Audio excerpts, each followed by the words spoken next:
Sometimes we realize the value of someone only when they're gone. And sometimes that realization comes too late.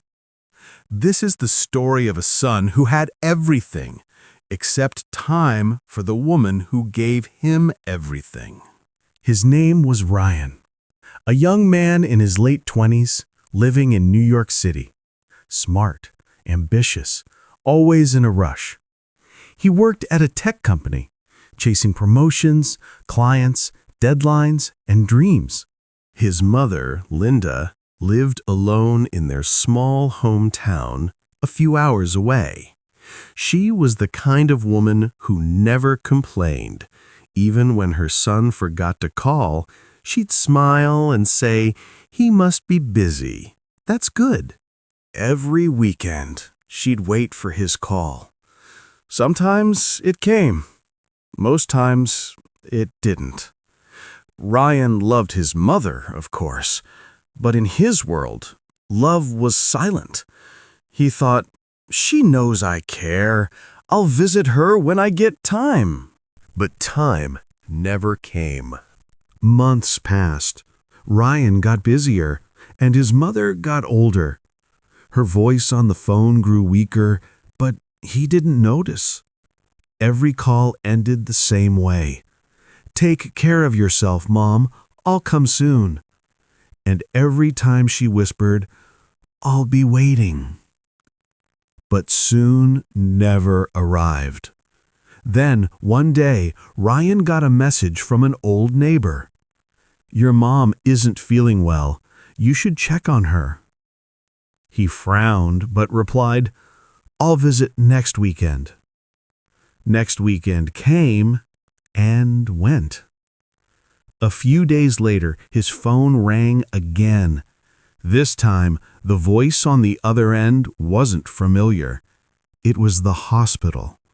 They said, "Your mother has been admitted. You should come immediately." Ryan froze. His heart raced. He booked the earliest flight he could find. As he sat on the plane, flashes of his mother's face filled his mind. Her smile, her laugh, her words. "Why didn't I visit? Why didn't I call more?" He tried to push the guilt away, whispering, "She'll be fine. She has to be fine." When Ryan reached the hospital, he ran through the hallways. Room 213.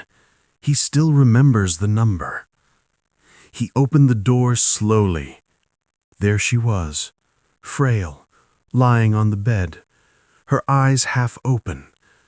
But when she saw him, she smiled. That same gentle smile she always had. "Ryan," she whispered, "you came." He rushed to her side, holding her hand. It was cold, trembling. "I'm sorry, Mom. I'm so sorry," he said, his voice cracking. "I should have come sooner. I should have been here." She looked at him, still smiling, and said, "You're here now. That's all that matters." And then silence. Her hand slowly slipped from his. Her eyes closed. Ryan screamed her name. Doctors came running. But deep down he knew. He was too late. The woman who had waited for him all her life was gone. Days passed, but Ryan couldn't move on. He sat in her empty home, surrounded by memories.